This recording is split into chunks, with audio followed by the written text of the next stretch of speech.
This channel is doing a giveaway courtesy of Monster Tech. Stay tuned for details on how you can win.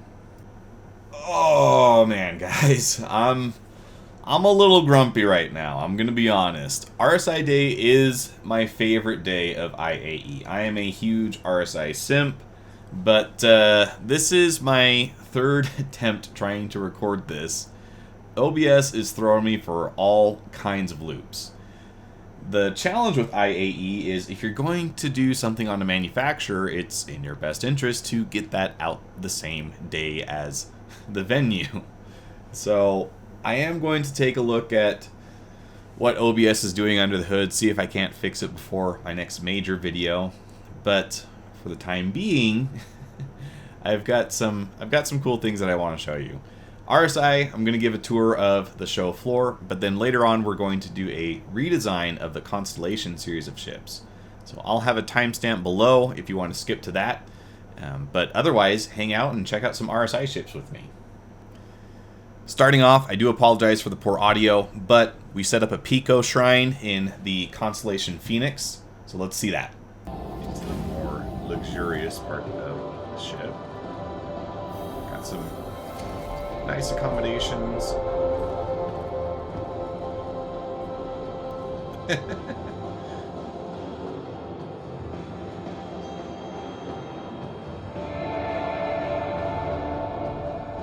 Oh boy. They've made a shrine to Pico here.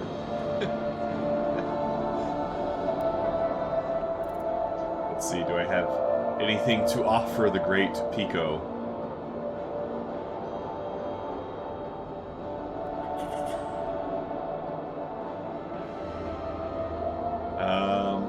Yeah, I can give him a wow blast.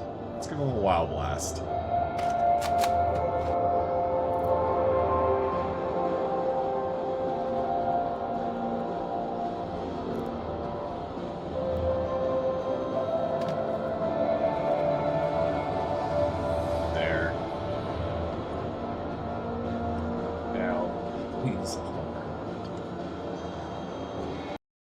Alright guys, I'm going to do my best. I'm going to try and keep this interesting for you, keep you entertained.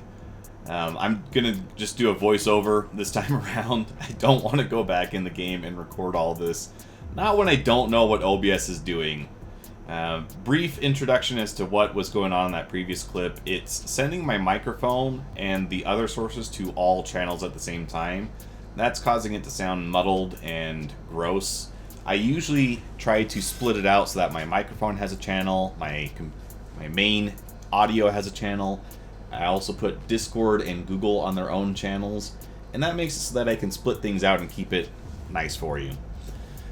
Here at this point, I'm making a point about the Taurus being the guy your girlfriend tells you not to worry about. It's the long boy of the family here. It's got significantly more cargo. 174 SCU compared to the much smaller compartments of the other Constellation series. And then we've got the Phoenix, which I like to describe as luxury designed by a rapper. I'm going to struggle with the elevator here a little bit. I don't think we actually get that one working. But what I mean by that is Origin is our luxury brand, right? They're the Mercedes, Lexus, Cadillac. Well, actually Cadillac's not even a Cadillac anymore. But that's what we know as high refined luxury in the game. The Phoenix, it tries to be luxurious, but I feel like it misses the mark. Maybe that's the point though. First off, the points of egress are a lot clunkier compared to what you would find in an Origin ship. You can either enter in through engineering with the crew compartment, or you can go through the cargo bay? I mean, nothing screams high class like seeing all your luggage before you get onto the ship, right? But you do have this little lift here in the back that will take you up to the luxury habitation area. Off to one side, we've got the jacuzzi that is non-functioning. We've got some panels on the wall that hide some engineering components. We've got the captain's quarters. The glass is one way to a degree, so it is actually pretty nice. You do get a nice level of privacy there.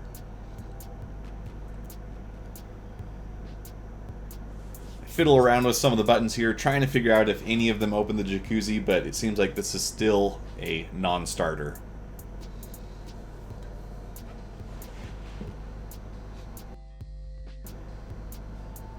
Going towards the back, we've got where our snub fighter resides. On the Taurus, this is replaced with a shielded cargo area. So in theory, if you wanted to smuggle some illicit goods, you can do so in the Taurus without much penalty.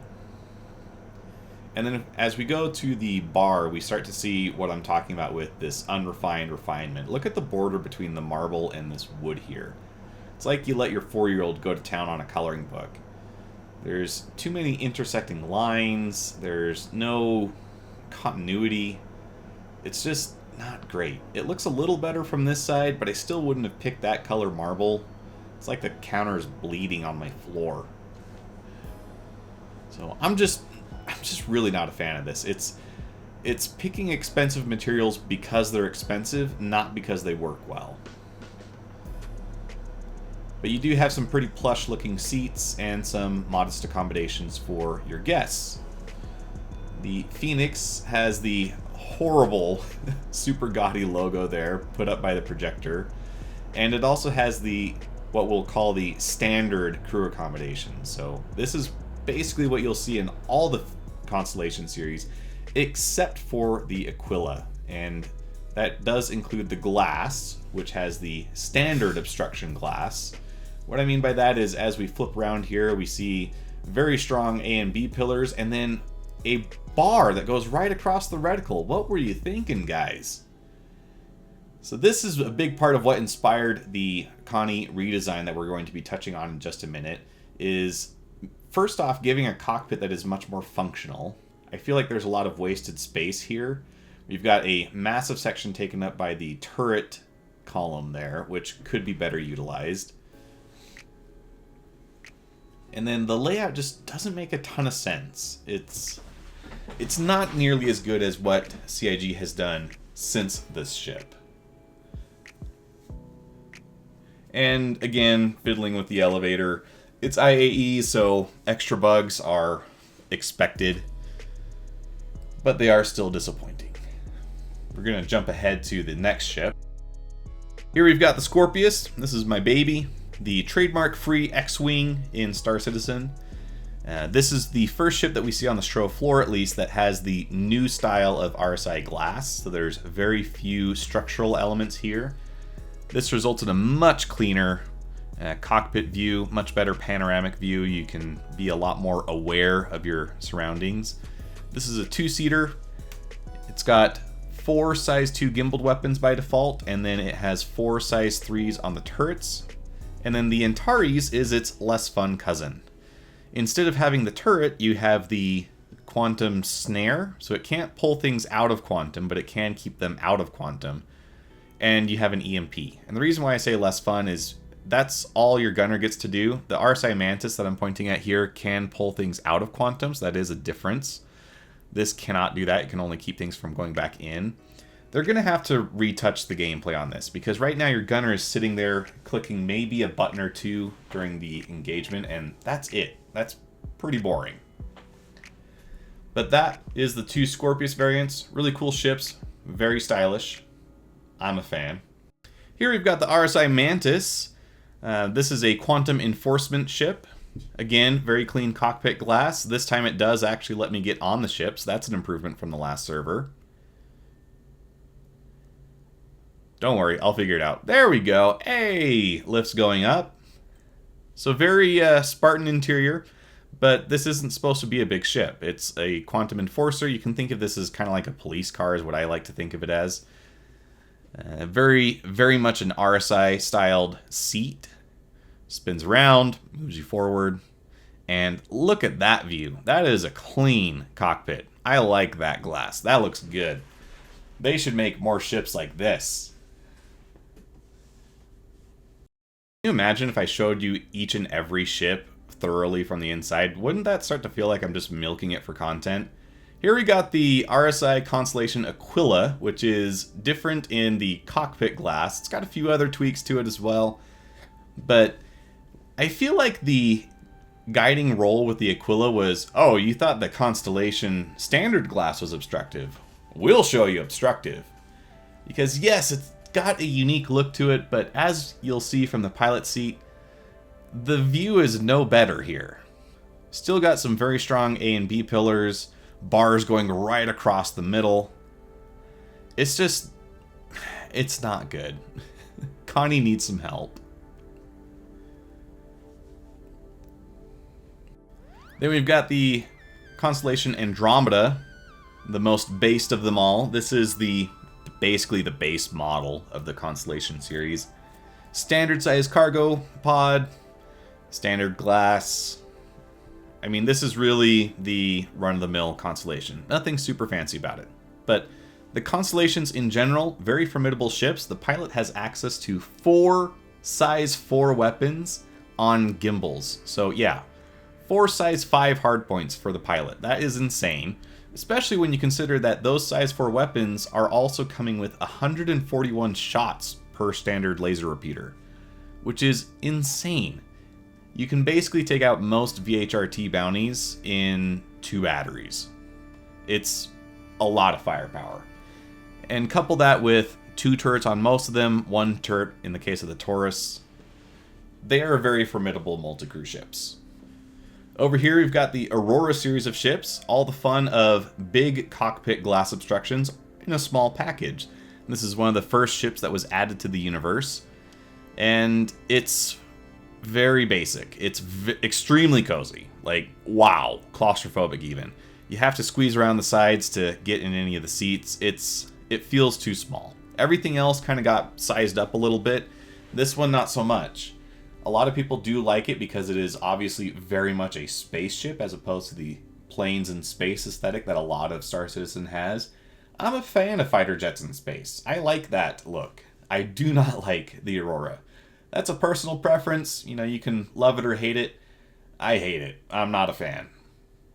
But they are very good ships. They're very meager on the firepower side, but they're also starter ships. They're not supposed to be a dedicated fighter, and they do their job pretty well. If I've got no other options, I will still find myself flying an Aurora every now and then. And we've got another RSI Mantis in the middle, because why not? Got to have something in that big space. And that covers it for the top floor. Let's go to the bottom floor. Over here we've got the RSI Lynx and the Ursa Rover. The Lynx is the luxury variant. So a lot more bougie on the interior. Plush seating, no cargo. A little space to put your booze. And that's about it. Really nice panoramic windows. Obviously very small components, but it does have them. Just trying to get that component door to close. A lot of things break during IAE. A lot of people touching the same buttons. Usually I'd be a little more paranoid about that. I don't like touching, public surfaces a lot in theme parks, but I guess when it's your digital entity, you don't have to care so much. Here I jump back in just to make sure that I get a good view of those panoramic views for you. It does have some really nice glass. Really bougie interior. And if this is form over function, the other one is definitely function over form. The Ursa Rover is my favorite of the two. It's got a ramp in the back, a little bit of cargo storage. Very much more utilitarian focused as opposed to the luxuriousness of the Lynx. That's the 2 rovers from RSI. Very competent little guys. Here we've got the hologram rooms, the hologram hall, the holo hall. Here we've got the Apollo in the holo hall. The Apollo is a medevac, or you can think of it as a medical freighter or ambulance. It has the ability to regen and act as a mobile spawn point. The original brochure, I believe, said that this was going to come in a little over Cutlass size, so this could be, a super daily or daily driver type ship. But a recent video seems to suggest that this thing has gotten bigger, and they just haven't said that yet, because it looks like the interior is quite extensive. But very interesting little ship. Going to be a lot of fun. Definitely going to want one of these in your fleet if you plan on doing a lot of combat operations. This will be where you can get your pilots back up to 100%. Over here we've got the Polaris. This is a torpedo boat. Should be coming out later this year. Fingers crossed. Hopefully that does come true. Features a hangar that can fully equip a single fighter. Does a pretty good job of being a patrol boat, but I do wonder about its viability as a craft in the game as it currently stands. Torpedoes, yes, very powerful. They show in a video this takes things out in 3 shots, namely the Idris. But how many Idrises are you going to be killing in the verse right now? There's not a lot of players flying them. Are you just going to be hunting down Carracks all the time? That doesn't seem like the prey this would really be geared towards. So it really depends on how capital ship gameplay turns out in the future, but right now I feel like the Polaris is in a really weird spot. Here we've got the new kid on the block, the RSI Arastra. Still don't know how you say that. This is a dedicated mining platform. This is a very interesting ship. They say the Orion is the end-all for mining. This seems like pretty much the end-all for mining to me. I mean, the Orion, yes, it's bigger, but this does mining, it does refining, it does storage, and you can put ground vehicles on it, like a Rock DS. Just kidding, no one's buying a Rock DS. But as far as a mining platform goes, this is a very competent ship. It's end-to-end packed with features. It's very specialized. It's the specialized version of the RSI Galaxy, which we'll see in just a minute. The Galaxy trades the specialization and the end-to-end manufacturing process in favor of modularity. But the Arastra, it's a mining ship. That's what it is. That's it. It's got 512 SU of external cargo, which is interesting because it doesn't seem to have the same kind of grid arrangement as the Hull C. And then it's also got an additional 64 SCU of interior space, which I assume is what they're talking about with the garage or garage. I say garage because I'm in the US. In the US, the Freedom States. Here we've got the RSI Galaxy. This is my baby. I'm obviously very invested into this one. I bought one of these. It's got a hangar for a very small ship, something like a Pisces. I'm thinking about just leaving a Pisces Red in it full time. That way I can have a different module on this thing and have it do kind of 2 things at once. But it's a Carrack-sized ship, very cool, very sleek. It's an Angry Space Dorito. Mine is going to be dubbed the OJEASD for Odd Job Entertainment Angry Space Dorito. Here we've got the Zeus Mark II, which is my mid-sized RSI ship, the Scorpius being the small boy. The Zeus Mark II looks nothing like the Mark I. It's very much a totally new design, but this is based off of what took us to the stars in 2140. Very cool ship, comes in 3 flavors. And then finally we've got the Perseus, and the Perseus is another ship in a very weird spot. This is the turret version of what the Polaris is. It's got very large turrets, top and bottom, but then it's got some unfortunately placed smaller turrets for anti-fighter screens. One of them being here in the back. I watched a video recently, which I'll have to find and link below because I do want to give proper credit to the creator. But they were talking about how if you just add a hangar in the back here, give it some added functionality, that would drop the support struts down and then move that turret where it can actually see. Right now it's in a position where you can really only shoot at a diagonal column out the back of the ship. Very poor visibility on that turret. I really do hope that they do change that because it's not great. The other suggestion was to add a turret for anti-fighter capability on top of the larger turrets, much like what the Javelin has. I think that that's a pretty good option for fixing this thing. And I think I'm saying the same thing here with my mouse, just slower, because I was trying to do it live anyways, but then none of the audio was saved. So now you get to listen to this super enthused voiceover.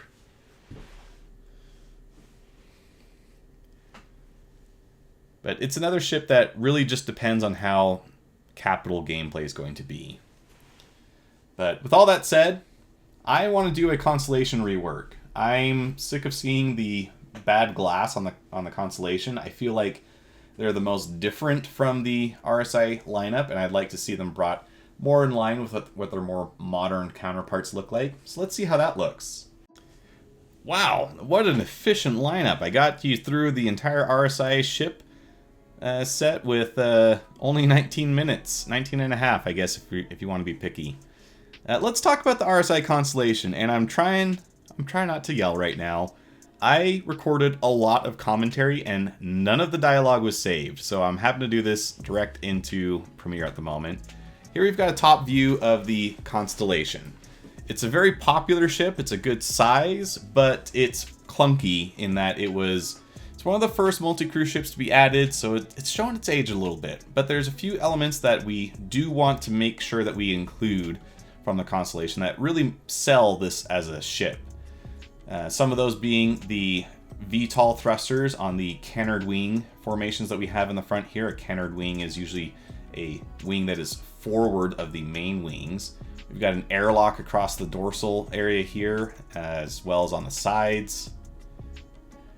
We do want to keep the snub fighter. That's one of the really cool features of this thing. And then as far as interior layout, we've got a cargo area, habitation, and then the cockpit. And the snub is where your engineering is, so all your components are way at the back there. So let's start adding some lines to this, make it look a little different.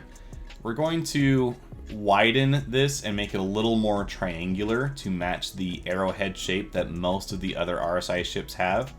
And we're going to speed this up so that we can keep this video moving along.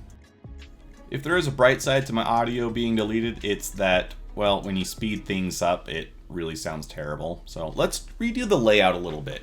Let's move the cargo to the back, and then let's swap the snub to the second compartment, and then put habitation in the middle. The reason why I want to do this is I feel like it's a more efficient use of the space. Try and imagine what it's going to be like when you are attacked inside your Constellation. They've already got the drop on you, so you're probably sitting in the cockpit with your buddies. You need to get to that snub as quick as possible. Having to go all the way to the back to then launch that thing, that's going to take too much time.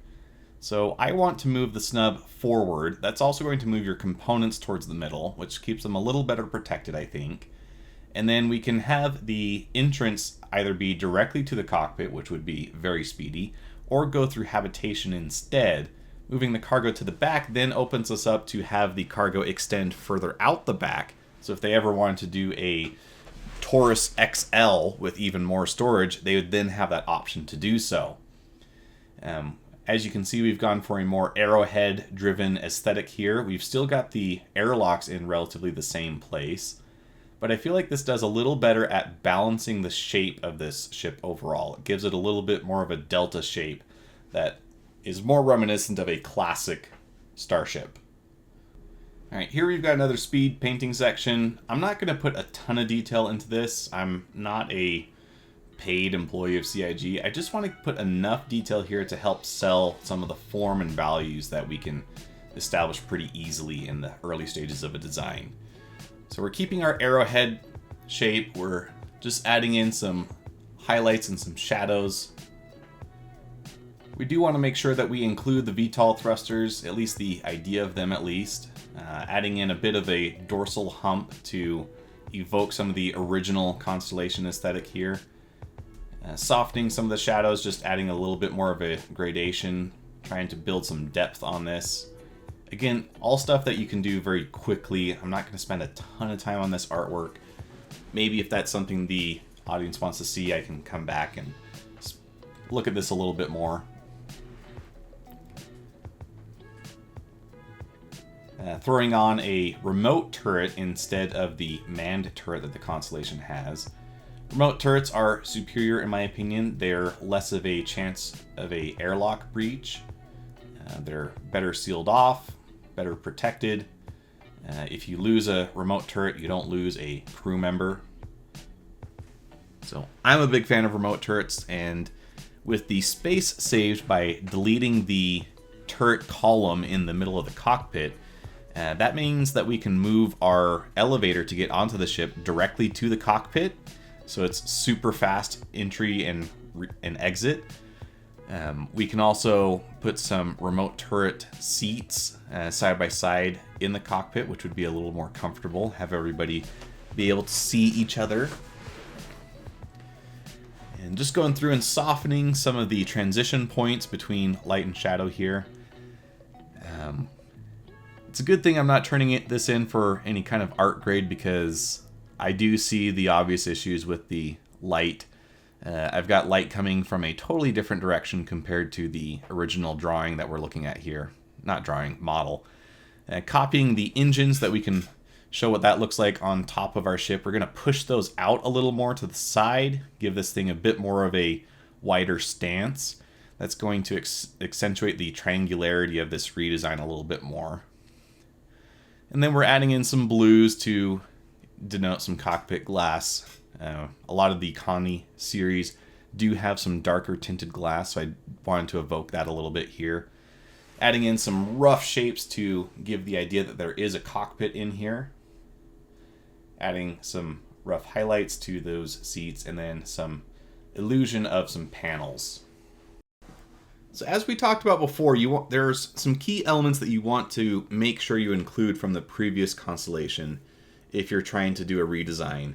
Part of that is those VTOL thrusters. We've kept those. We've got the little bit of a hump out towards the sides. I can speak English sometimes.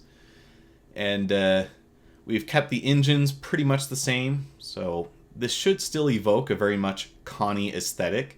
We've swapped the rooms around a little bit, and that gives it a little bit more of a sensible arrangement, I feel like. I'm going to bring up an image right now that shows the finalized layout. So you can see here I've added the sections off to the sides that denote where the airlock is. I've also made sure to include the engineering in the sub area, or the snub area. Oh my gosh, I'm really struggling with words today, guys. Our cockpit has the 3 seats that it does currently, but now it also has remote turret operator seats on the sides. And then instead of that ladder that catches you every time you go to the cargo area, let's put a set of stairs there instead, just to make things a little easier. We can keep the gangways along the side. That's one of the cool things about the Constellations, being able to walk on that elevated platform and look down on your cargo. So that's a very cool thing that we want to keep in there. And then habitation remains pretty much unchanged, except that we do now have the airlocks jutting off of that. I feel like this is a more sensible layout compared to what we have currently. This makes your reaction time in case of an attack faster. You're going to be able to get to your battle stations much more efficiently. And the things that are less important, like cargo, can stay at the back, where you're still more than welcome to go look at them, but they're not going to be in the way like they are now. Right now you have to go all the way through the ship in order to get to the very back to get into the snub. That's not very good for response time. So let me know what you think about this layout. I've got another picture to show of what the side would look like. You can tell that we've definitely beefed it up a little bit from the top view, but how does that translate to our profile view? Well, it looks a little something like this. So here we have a added window where the indentation on the sides are. So it gives a little bit more ambiance to the habitation area. We can see we've still got our top and bottom turret. Because of the way that we've swapped rooms around, we can either move the elevator forward into the giving direct access to the cockpit, or we can move it further back to give direct access to the habitation area. Personally, I'm a fan of moving it to the cockpit, but in a recent video, CIG did talk about how with bigger ships, you want there to be more of a process to get into the ships, that you feel safer and more secluded from the atmosphere. So if that's what they wanted to do, they could just put it in habitation. That also works. But I feel like this gives a better sense of balance compared to the original Connie design. You can see that it's overlaid here. The original Connie looks very spindly and skinny in that front section. I've never been a super fan of that. It always felt like it was very rear heavy. But this makes it feel like a more balanced approach to where we're distributing that mass. Engines are still going to look very big on this, which is good. That's part of the Connie aesthetic. But our middle and dorsal sections are fleshed out a bit more so that they fill that space more effectively. And because we're using the interior space a little better, this is going to make it feel a little more efficient and maybe even a bit roomier without making the ship any bigger in any real sense. But ladies and gentlemen, that's all I got for you today. It's a bit of a quick video, super fast turnaround time. It's RSI Day, and you got to get your RSI Day ship video out on RSI Day. So it's a very competitive time for content creators in the Star Citizen space at the moment. But I'd love to hear what you think about the Connie redesign we've touched on. Do you want to see a more in-depth redesign? Do you want to see me take this art further forward, give a better sense of what it could look like? I'd love to hear your input. Is there anything that you disagree with that I've changed here, or that you would do differently? Let me know that too.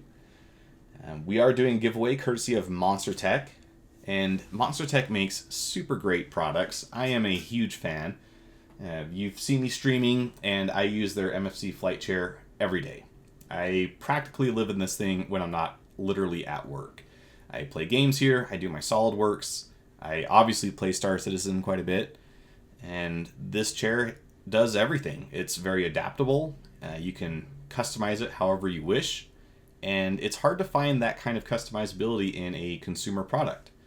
I did try going the bespoke route, making my own chair. That worked okay, but it wasn't the best implementation.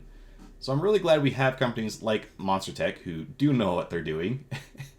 And it's a really great chair. I am a huge fan. You can get 5% off your order using code ODDJOB at checkout. And if you want a chance to win a set of chair or desk mounts, all you got to do is talk to me about the Connie redesign. What things would you change? What would you like to see done differently? What do you agree with? Let me know down below in the comments, and I'll know you were paying attention. Until next time, though, this is Odd Job Entertainment, signing off.